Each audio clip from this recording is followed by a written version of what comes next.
If you are watching us while eating your breakfast this morning, we're about to give you a delicious morning meal option you might not have considered.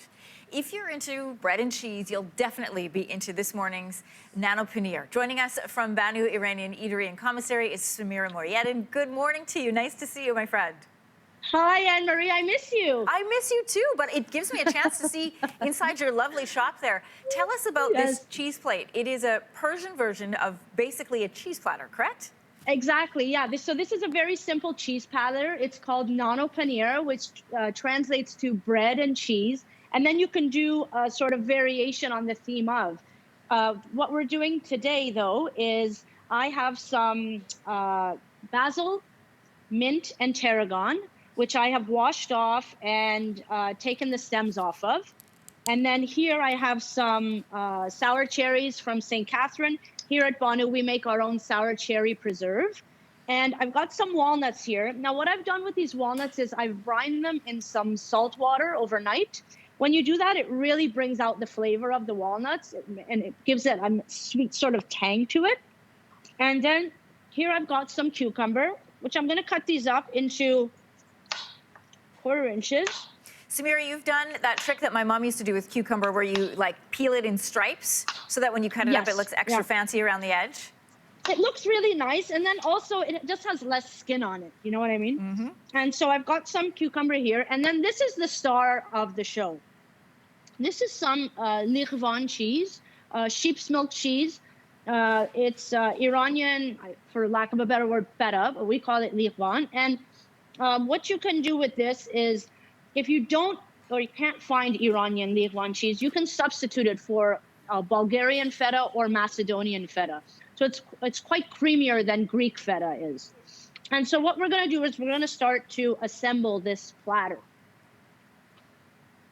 I'm just going to take some of this cheese and put it right in the middle here. Samira, can I ask, while you're setting that up, what are some of the textures and the flavors that you're going through? So far, everything that you've described is more salty, a little bit more tart, and less on the sort of creamy, soft side. So I've got, the cheese is actually quite creamy and soft. And then also this sour cherry jam that we've made, it's sort of tart and sweet at the same time. And that's what we're sort of building, these different types of flavors to go with each other. Now, you might look at all of this and say, how is this going to even, you know, come together? Because we've got walnuts, cucumber, these fresh herbs.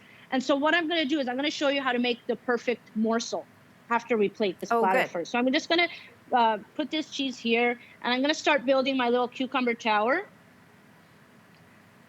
And this is something that I know normally we would have this for breakfast, but you can also have this for dinner. I mean, I had this a couple nights ago, and you can, as I was saying earlier, do variations on the theme of. So if you don't have sour cherry, you can use tomato instead, but you don't want to use tomato with sour cherry. Hey, Samira, we have about 40 seconds left, so while you're still stacking and building. Let me do the morsel. Yeah, show me the morsel. I want to see how you bring the herbs into all of this. Yes. So you take a piece of the cheese.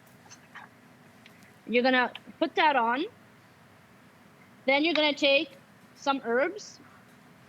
Then you're going to take your sour cherry. Oh, that looks good. And then a piece of cucumber. And then one of these walnuts. And that is the perfect morsel. Tell me the kind of bread that you've put all that on. Oh, now I tell you to tell me that as you take a bite. It's so good.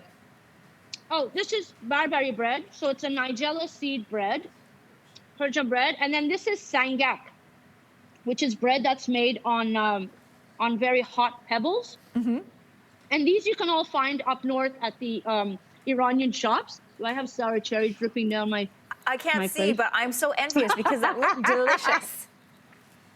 And you can, again, substitute this for any type of bread you like. It doesn't have to be this bread. It's so good to see you. And again, to learn about new foods with you. I've never heard of brining walnuts before, so thanks for bringing that to us. Thanks so much. Take care, my friend. It's really good. Bye. Thanks for watching. If you like this, be sure to subscribe here. And you can check out more Your Morning videos right here.